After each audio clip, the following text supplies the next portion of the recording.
All right, this is how we're going to handle the next few weeks, just so you know. All right. In just a couple minutes, I'll put something out here that unfortunately I forgot to. In fact, I can add it right now. Give me just a second.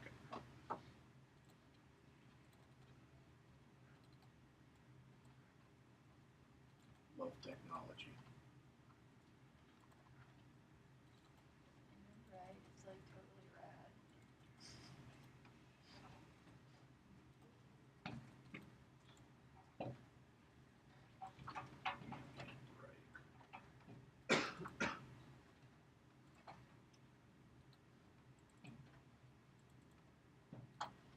Jeff, while you're just thinking, that tutorial you showed us last week, Yes. you got the URL out on P drive somewhere? Without trying to sound dumb, which tutorial? Code with Chris. About the I think I put it out there, but I will double check to be sure. sizing Okay. issue thing we have. Yeah, I can double check to be sure. Did you? Okay. That sounds like it's easy enough to just Google it. Yeah, I went through his first But I thought the that first was 6 really lessons. pretty good. I went through the first 6, and like I said, that's the longest one. Several of them are under 10 minutes long, and a couple of the other ones were about 15 minutes. And the rest of the ones that I have left are literally on building that war game. All right, so I have, like I said, I have not done any more with it. So, all right. Dumb question, can you use Xcode on an iPad or anything? They claim that you can use it on an iPad Mini, but I don't know. I don't know if that's even been proven. Probably not So. an iPad No, supposedly not.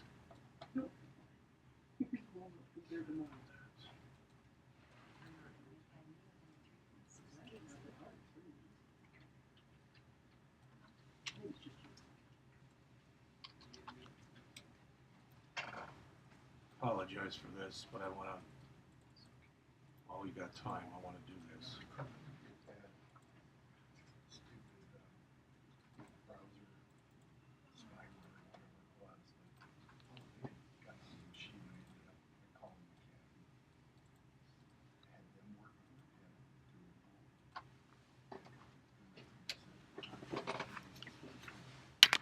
All right, believe it or not, I'm still taping, and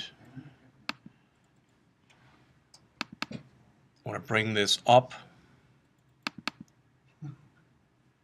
All right, this is what I put up there. This is out on the P drive. It's also out on Blackboard. This is your first assignment for this class. Okay, so I just want to run through it, and I don't want to read to you, but I have not finished fixing that auto layout with a guessing game. I'm going to. I want you to do it too. You can either grab your own guessing game that you did, use the one I did because I put it out there. It's under one of the InClass folders. All right, but go in there and try to center it as much. You'll make it look decent on the screen. All right, that's the first thing. All right.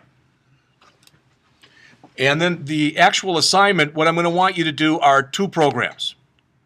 Okay, the first one, as it says, should be what I call your perpetual program. In other words, I mentioned at the beginning of the semester that I wanted you to come up with an idea for some kind of app. I don't care what it is. All right, but I want it basically to encompass the stuff that we've been going through in class. All right?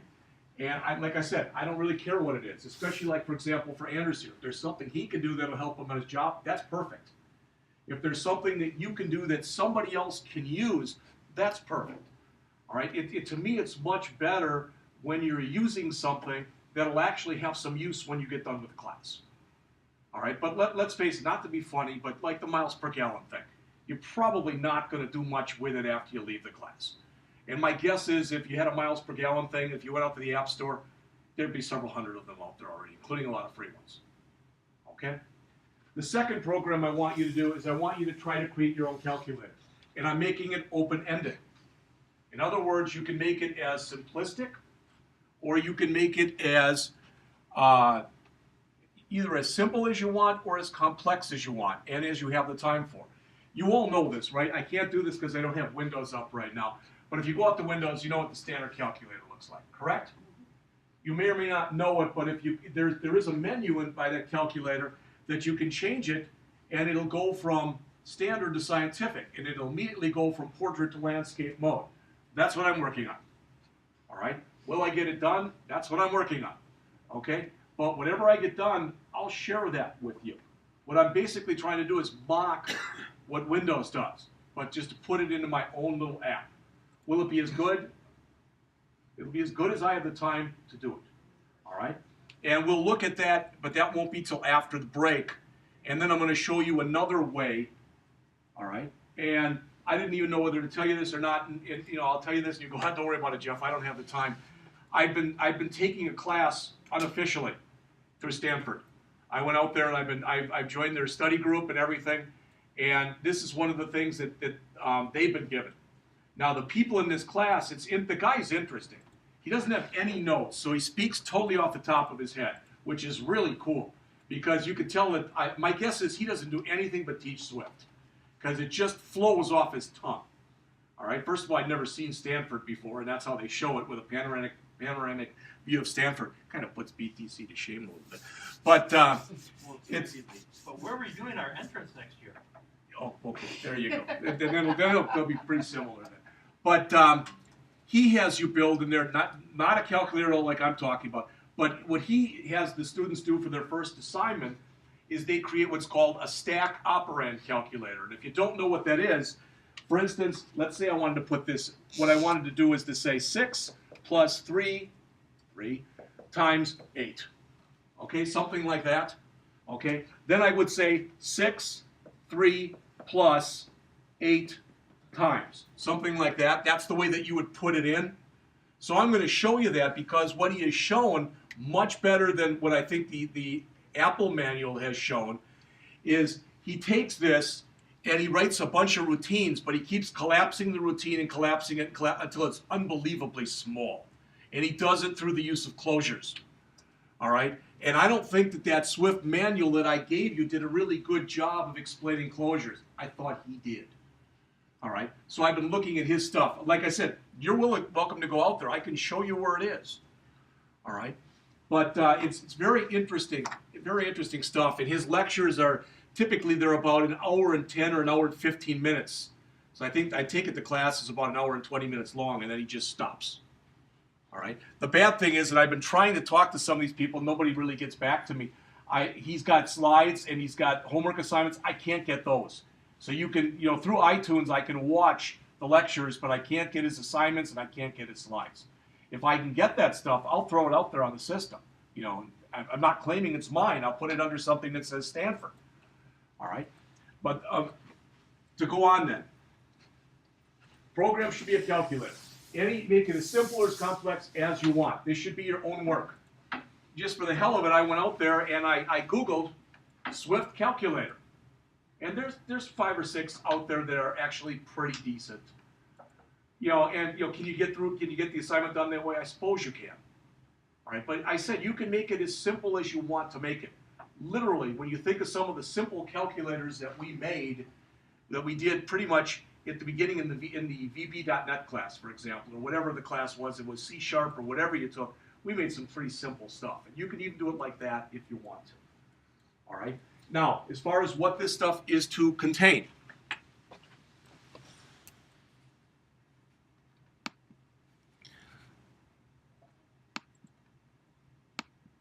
oops.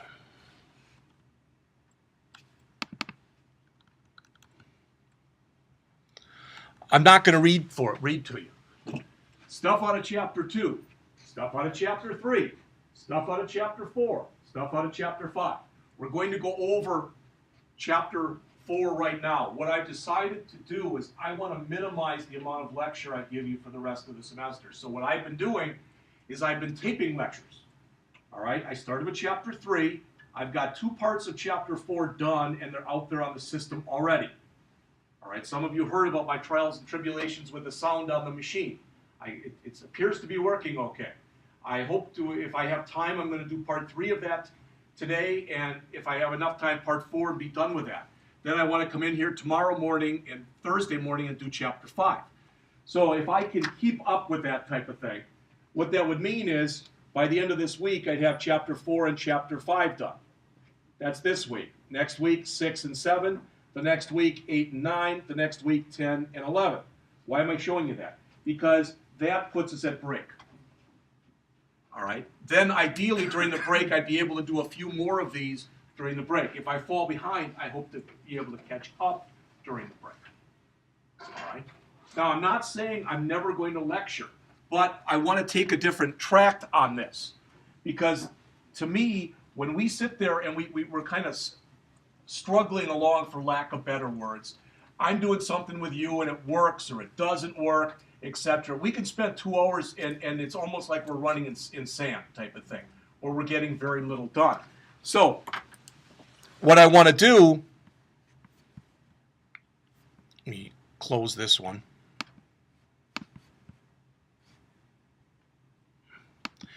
Is go over some of Chapter 4 with you right now, and just so you see this, let me run it for you.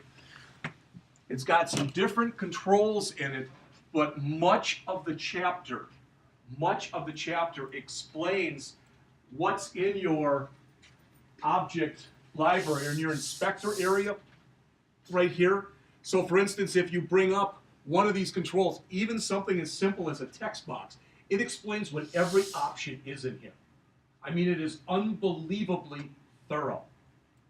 All right, and he even talks about you really should check this, even though it's unchecked by default. You should do it for performance reasons, etc.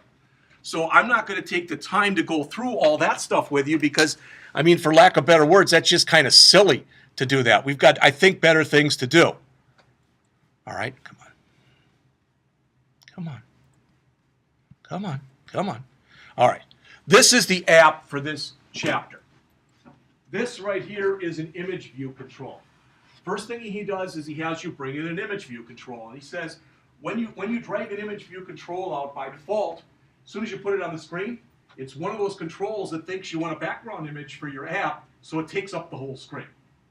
Okay, so you drag on the handles and you make it about this size, etc. Okay, so this is what he has you do in this chapter. Is he says, okay, come in here and make it about that size. Don't worry about it, and then just drop it in. Then come up and create a label and make a pretty big text box. And then another label and a pretty big text box. Forget the rest of it for a second. Okay? He has you build this in 3 pieces. So he says, put this in, put this in, this in, this in, and this in. 1, 2, 3, 4, put these 5 pieces in. Then he says, hey, you know what? There's a really easy way that you can set up your layout constraints. And he shows you that. All right? It's a cheesy way of doing it, but it does work. So I'll go over it with you in just a couple minutes. All right? Then he says, now come in here and put in another label. Okay? And when you put in the other label, also put in a slider. And you can see how when you're working on this, how the number changes. Okay? All right. Then the last thing that's in here,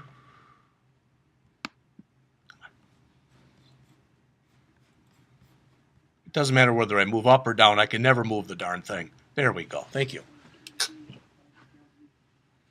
This thing right here is called a segment control. And it actually is a 2-part control. Right now, what's highlighted is switches. When switches is highlighted, these 2 things show that you can see right here. They're 2 different switches. They're meant to simulate almost like on-off switches type of thing. When I click over here, what happens is there's a button that kind of goes right on top of these 2 switches. So at any time, either switches will be active and these 2 things will show, or button will be active and a big button will show. Does that make sense? Now notice what happens when I go over and click from switches to button. All right? It doesn't show very well. I don't know why he used this coloring scheme, but it says on here, do something. That's what the button says. Okay? So if I click the button, all right, it brings up, come on. Oh. I'm going to have to eventually buy that book, Mac for Idiots. Okay. It brings this up, which is referred to as an action sheet. right there. All right? You can either click no way or yes, I'm sure. All right, so I can click either one of these. So I'm going to click yes, I'm sure. All right, see that? That's an alert. So these are all discussed in this chapter. Okay? In some ways, what we just looked at with that action sheet, that's kind of like a show input dialog that we've gone over in Java, and that's kind of like a show message dialog or like a message box type of thing. All right? So that's what this program is about. So what I want to do is walk you through some of the stuff because this is what I've been working on for the last couple of days. In fact, I'll leave this up. And talk to you about, for lack of better words, did I close the wrong one? Doggone it. No, yep, I don't want that one. There we go.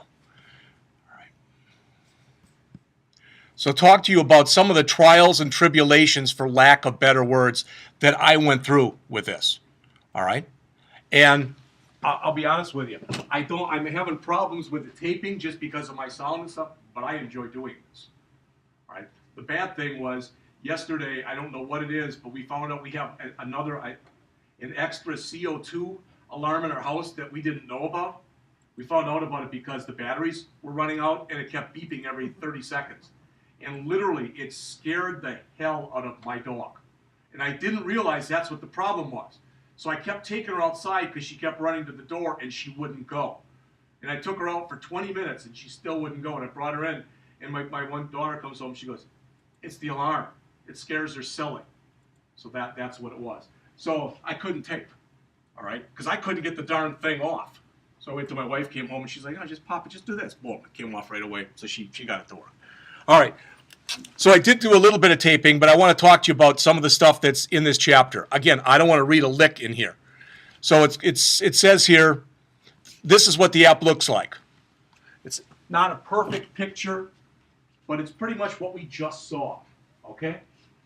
But I want to talk to you about some of the problems that I had, and I'm building it. I built it, and then I stopped it and threw it away, and I'm building it again, and I want to show you some of the problems that I went through when I was doing this.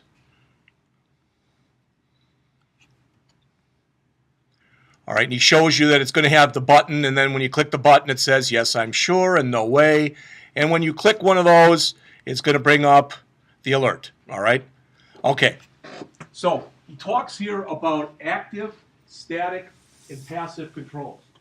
And what he says is virtually any control that you have can be in any one of these three states. And when you think about it, if you got a button that's just sitting there and you haven't clicked it, it's passive. All right, but buttons by their own nature, they're designed to be static. They're designed to be clicked, because if you're going to put a button on the screen, you're not going to click it. Why'd you put a button on the screen? Type of an idea. So he gets into that in here. All right, but like I said, there's a couple things related to that I want to mention to you as we go on in here.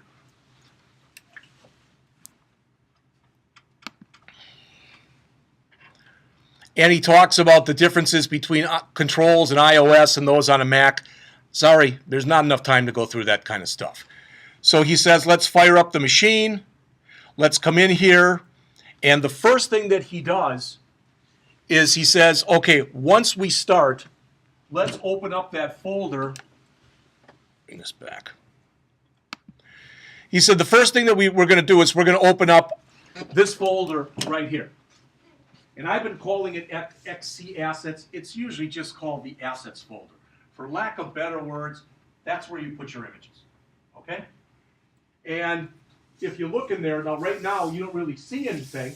I don't think there's anything in there. But what he has you do is he has you come in and click the folder, all right? And then when you click the folder, you click that plus sign. Can you see where my mouse is down here?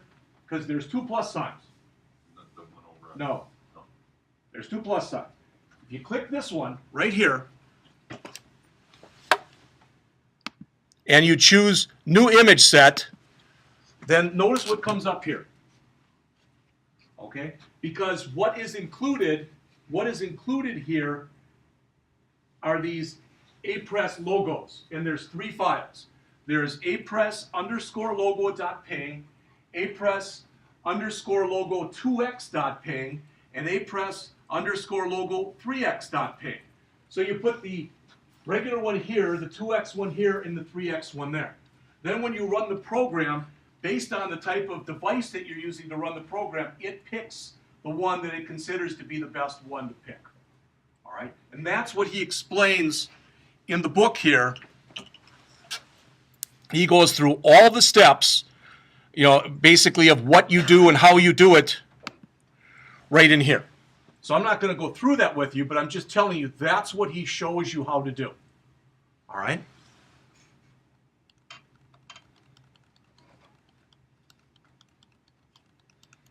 Now, that's just the image that's going to be, you know, your image that you're going to have on your icon. All right? So then the next thing he does is he says, okay, I want you to come in here and I want you to add an image view, 2 text fields, and 2 labels. And I don't know if you've noticed this already about this author, but he's very, very deliberate. He expects you to do things in a certain way, in a certain order, and follow his steps. What I found is when I deviate from his steps, things don't always work out the way that they should. But by and large, if I follow his steps in his order, they do work out as they should. All right? So he comes in and he talks to you about adding the image view first. And when you add the image view, again, it's hard to see it on here. It doesn't really show it all. But by default, as we said, it's going to take up the entire screen. So he says, well, what I want you to do is basically I want you to come in here, okay, and I want you to change it. All right, so I want you to change it so it's only going to take up that much. Okay, so originally it took up the entire screen. Change it so it only takes up this much. Okay, and then he has you go in, and when you come up over here, again, I don't have the Mac up right now, but if you come up over here and you go to your inspectors, okay, when you go to the attributes inspectors for that image view, the first thing that's there says image. You click the down arrow and you choose the Apress logo ping, just the regular one, and it puts it in there. That's what he wants you to put in there, is just that one. All right, that's when it got fun, for lack of better words. All right, and again, fun is a relative term. He gives you a lot of good help and a lot of good things that you should at least consider doing in here, and that is, one thing is, consider having that document outline open just about all the time. It's much easier to go and choose things, etc., when you have that open. All right? So, when you do it, right now, you might think that looks good, it doesn't look good, etc., but the problem with this, the way it is right now, is by default, the mode gets set to scale to fill. All right? That's one of the things that's in there. So under the attributes inspectors, but if you click, there's another one that's in there, and we'll see it in just a second, but it's actual size. So the problem is he suggests that you don't do this and scale it to fill, because then it scales it based on the size of your box. Make sense? All right? But what he says is when you do that, it has to scale, and it has to do that. You take a little bit of a performance hit by doing that. And again, if your app is at all performance sensitive, you probably won't want to do that. So he says, instead, you want to choose editor size to fit content. All right? Then it's going to shrink it down to exactly where it should be. Okay?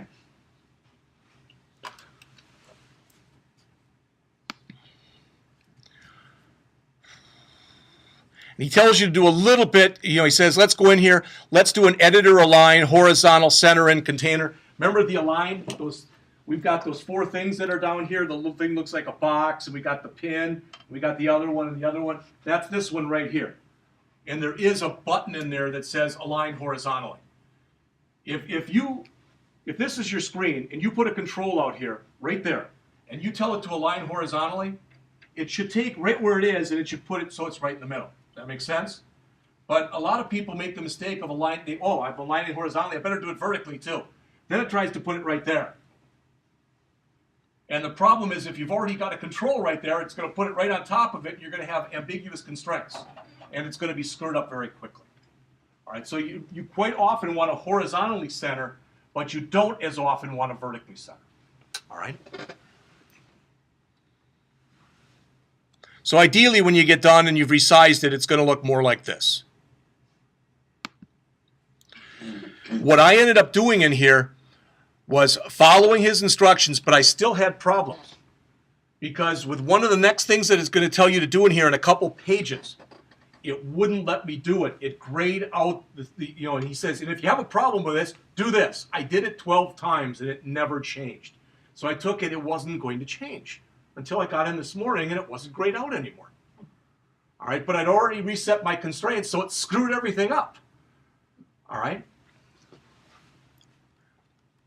So he goes through everything that's in here. In other words, he talks, this is everything when you have the view, the image view highlighted, this is everything that's in your attributes inspector. That makes sense? That's what he starts talking about next. So he mentions everything that's in here. The mode attribute, the tag attribute, and I want to say something about that before we go on. Tag is a cool attribute. Not only do you have a tag attribute in iOS, you've got it in C#, you've got it in VB.net. You might not have ever even seen it or noticed it was there before. It's in your properties window. And what it's designed to do, imagine that you've got a form and that form has 40 controls on it. I'm just pulling that number out of thin air. With tag, you could number those 1 through 40. Why would you want to do that? Because that's a unique way to identify anything immediately that's on that screen without having to know its name. All right? If you never use the tag, it's not used for you. But you're guaranteed that if you go and you set things by a tag number, they have to be unique, but you can be guaranteed that the system will never change those, and it will always recognize those. So it can really make, when you write code, think about it. If I wanted to do different stuff with different controls, I could do a switch on the tag, and I could do different things. There's a lot of different uses for this. Where's that at? It's in this case, it's going to be one of the items that's in an image view. All right. Then he goes through the same thing and he talks about, again, this is all stuff that's in the image view. These are the check boxes. User interaction enabled. Well, you're almost always going to want to enable something because if you don't have it checked, you can't interact with it. Okay. Multiple touch if you're doing touch stuff. Alpha. We've talked about alpha before. He recommends that you never do anything unless you really have a good reason to with alpha, with semi-transparency and stuff, opaque, just keep everything opaque. And the reason he says, again, is if you do it with alpha, there's going to be performance hits because it's going to have to constantly be redrawing the screen and redoing it again in another color. All right, so he says, don't play with the opacity unless you've got a really good reason to. He talks about what the background is, tints, and some more checkboxes that are in here. Again, there's just not enough time to go over all of it. Then he has you go in and put in the text fields. All right? So he has you put in a text field and then a label. Let's see, I think it's on the next page. Let's see. So when you get done, you have this. You've got a label you put name on, and then there's a text field right here. Now, remember that one way that we can create a copy of this text field, if we want to, is we can hold down on the control key and drag down. Okay, the one that literally says control on it. All right? And we can do the same thing here if we wanted to, or we could just build them. What he has you do is text field, label, then another text field and another label. This label says name, the next one says number. This has got an alpha numeric, or an alpha keypad that'll have a numeric keypad. All right, so you'll have, in just a minute, you'll see it in a second, you'll have name here and number here. Then he takes these two text fields and he stretches them out so they're the same exact size, and you get as close as you can to the word number. And he just has you do that so things are kind of lined up. All right, and if I lost you right there, what he wants you to do, again, he explains what every setting in the text field is, everything. Alignment, color, etc. It's all there. All right, so when you get done, you've got, there's your image view as it's shown on the board here. And then you've got a label that says name, colon, another label that says number, colon, then you've got a text field here, and another one that's the exact same size right here. Does that make sense to people? That's where you are right there. Okay? And he says, okay, if right now we want to automatically add some constraints, so if we ran it, it would look pretty much symmetrical, pretty centered, etc. One way we can do this is to go through, and he has you make a couple superficial changes. He has you pin these so they're going to be the exact same width. But what I want to get to is he says you can do this. You can go to Editor on your menu, then Resolve Auto Layout Issues, and then underneath that, Add Missing Constraints. That's a real cheap, down and dirty little way to try to line everything up pretty well. Bless you. The problem is, he builds a third of it, and then he does that. And then he builds the next third, and he really, so it gets a little bit hinky as far as doing it that way. It might have made more sense to build the whole thing and then do this. All right, I think it would have ended up looking a little nicer if you would have done it that way. All right, and he explains what this is, how it's used, etc. It's all in here. All right, then he has you connect the outlets. Well, you all know how to do this. So he says, basically, you do your control drag. Again, if you look up on the screen here, passive control, passive control, passive control. Would everybody agree with that? This is just a label that says name. It's never going to do anything. This is a label that says number. It's never going to do anything. This is an image view that says APress. It's never going to do anything. There's no reason to create outlets for those. None. All right? And that's what he says right here. He says, since we've got those and they're passive, and we know they're always going to be passive, we're not going to do anything with them. All right? However, he says what we do want to do is control-click from our name text box up here and then from our number text box up here. So that's what he does on the next couple pages here. You can see it here on page 111. So he says once you do that, and he had you set this keypad to numeric keypad right here, all right, he says, well, everything's cool. So you can click in that box here, and you don't see it here, but you get the alpha keypad to come up, and he types in a good friend, and then he clicks in here, and the numeric keypad comes up, okay? And everything's pretty cool. Except he says that the way that it's written right now, there's no way you can go back and forth between keypads, but you can't make the keypad disappear. Everybody hear that? And that's kind of an important thing. All right, because typically, if we had that keypad up all the time, when we eventually get to the point where we've got those, that segment control and stuff, we don't want that hidden by the keypad. So what he says next is what you're going to have to do, and we did look at this a little bit last semester, and that's this right here. Text field done editing, we're going to put in sender.resign first responder. For lack of better words, we put this in a language that is more similar to non-iOS. First responder is whatever has the focus. Resign first responder says give up the focus. When you give up the focus, you're basically saying, I don't need the keyboard anymore. All right? And that's what he's telling you right there. So he has you put that in, but that may not handle all of the cases. All right?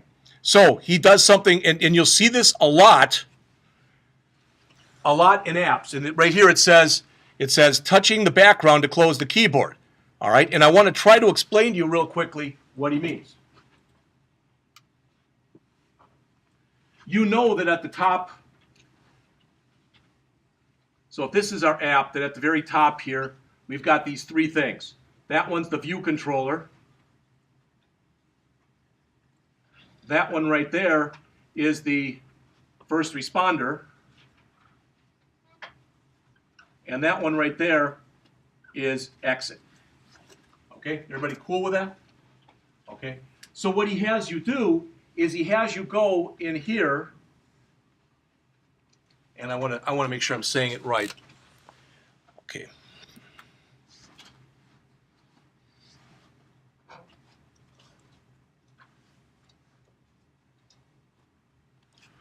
Because I know there's two ways of saying this, and I'll probably say it backwards. There we go. So he tells you to come up here.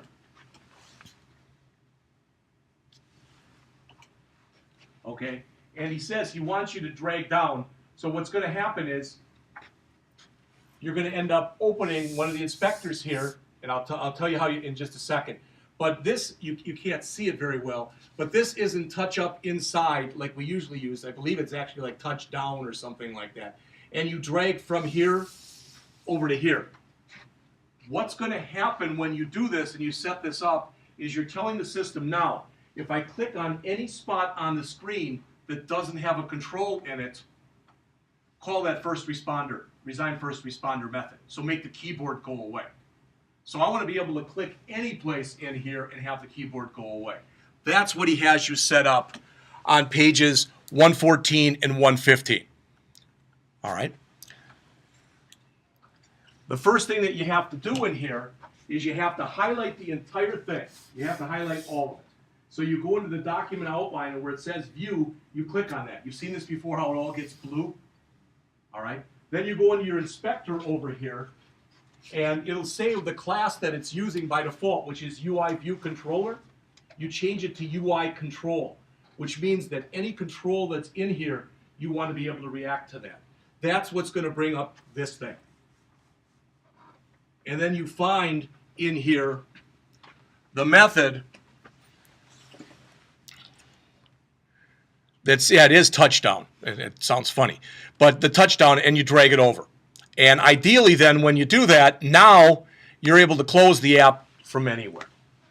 All right? Now, I went through that quickly, and I understand, but if you just take the time and take a look at his program, hopefully it'll make some sense as far as what he's doing. Problem is, I want to teach you everything. There's not enough time to go over everything.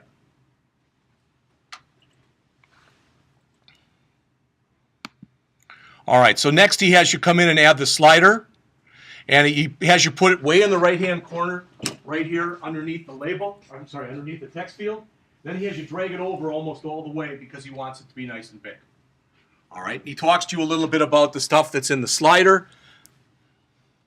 Again, remember, we call this a seek bar in Android world. Here it's a slider. And he says, use the inspector to set the minimum value to 1 and the maximum to 100. I already told you in Android there is no way to inherently set the minimum value. All right, only the max. But here you can set both. So he has you use 1 to 100 and has the current value set to 50. Once you do all that, all right, again, this doesn't show very well, but it's going to be right there, right in the middle. And then once you drag it out and you make it bigger, it'll still be right in the middle, is what he's saying right here.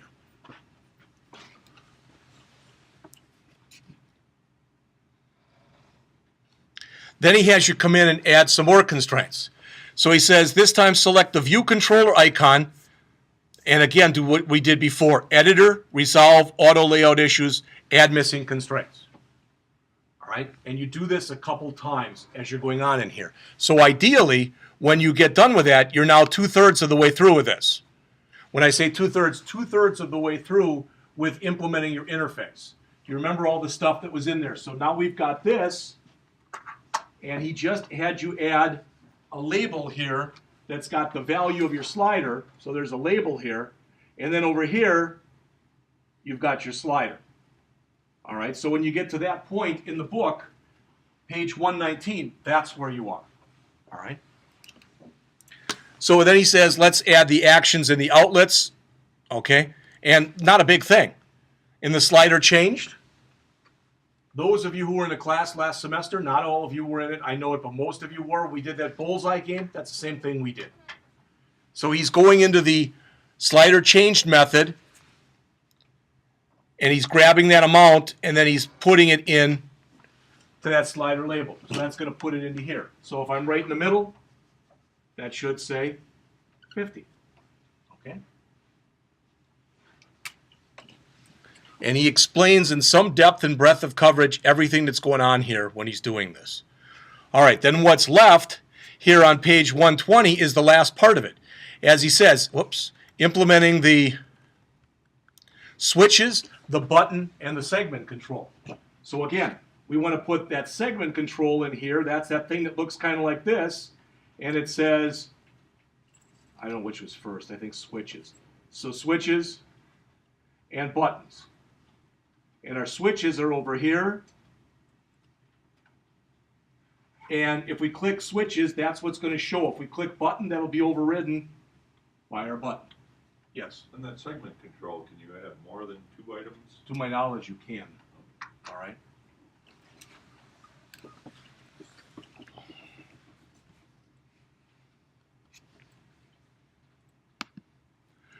So that's what he has you bring in here next. Okay, this is what it looks like.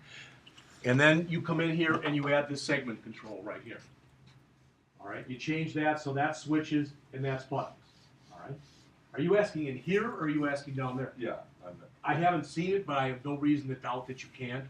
And my guess is the way you might have to do it is you might have to take those and convert those to arrays or something like that. But I would think that you could do it. Again, I haven't gotten into it in that much depth, but I would think you could.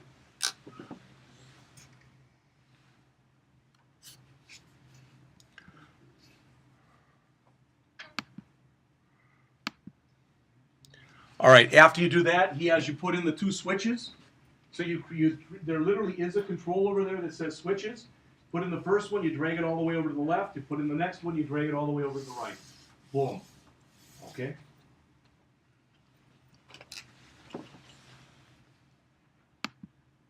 You create the outlets and the actions for them, then you add the button. All right, and remember that the key thing to realize about this is when you're doing all this stuff, do this, put this stuff in here and set all this stuff up first before you put in your button. Because depending on how you do it, your button may end up covering those controls. All right, especially if you're going to play with colors and stuff. So again, this author is unbelievably deliberate in the way he does things. But the stuff that he does really and truly does make sense. And again, if you think I'm going too fast, I've broken this up. I've already done 2 lectures that are out there on YouTube on the first part of Chapter 4 through about page 120. I'm going to do 2 more. So I slow it down a lot, but I'm just showing you here what I'm doing. All right? What he's doing, I should say. All right. So you add the 2 switches, the outlets, you add the button, and then he talks about stretchable images. And what the rest of the chapter gets into, just so you're aware of this, with stretchable images, right there, is he says, remember how I purposely did it this way in that guessing game? I had you programmatically add those buttons, all right? Another way that you can go and you can make buttons look different is you can go with a button and you can have your own image that you've already created for a button, and you can attach that image onto a button. Okay, that's what he talks about in here. So he makes this really huge button that's real. It looks almost like a cigar, for lack of better words. All right, and that's what he talks about in this stretchable images thing that's right here. So it's very small, but since it stretches, you're able to use it. He again connects the outlets and the actions. Then finally, he ends up starting on 131, going into this action sheet and this alert. The action sheet, again, is kind of like a show input dialog. The alert is sort of like a show message dialog or a message box.show. So he goes through how those are done. As it says, action sheets are used to force the user to make a choice between 2 or more items. He only has 2 here. Remember, he said yes or no when he asked you on that. Alerts, as it says, appear as a round rectangle in the middle of the screen. Although they appear by default in the middle of the screen, I believe there's a way you can go in there and you can use coordinates and you can position them anywhere you want. All right, as far as I know.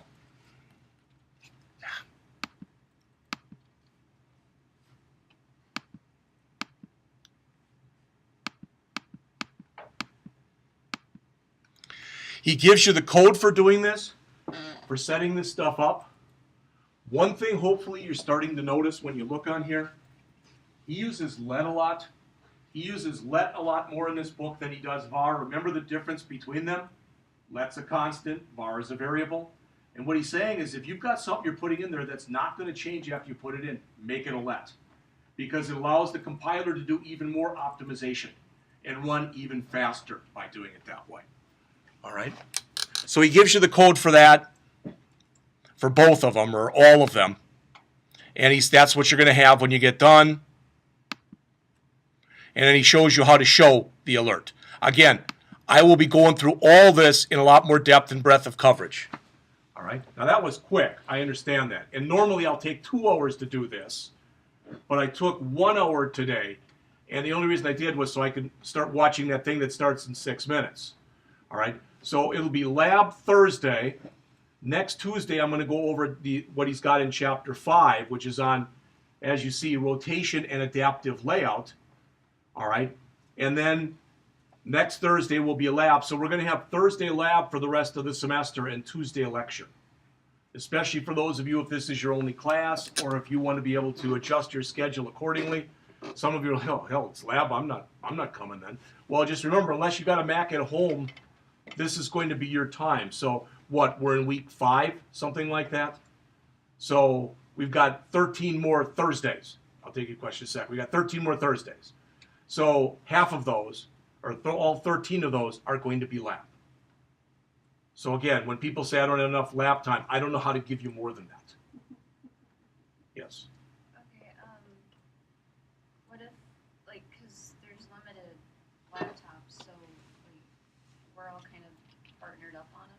So what if the person we're working with wants to do one app for their project, but... And you have to do the other one? and Yeah. yeah, The question was, since we only have 6 machines, all right, the good news is John, I think, fixed that one, correct?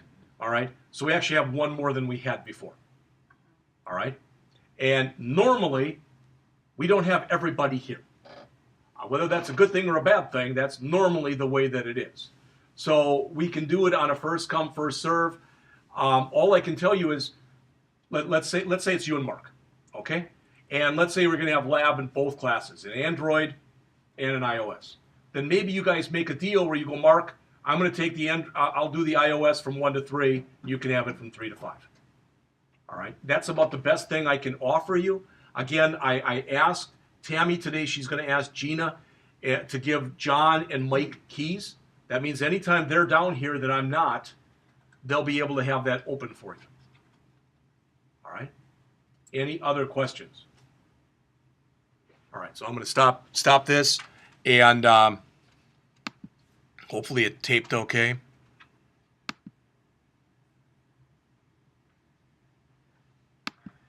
The tape yesterday was 51 minutes long, and the Camtasia file was almost a gig, and the MP4 file was 890 meg. You might say, well, big deal. It's a big deal because the maximum size that YouTube will allow is 2 gig. So I can't tape anything where I'm going 2 hours in here because it'll be over 2 gig then. And they refuse to accept it, all right?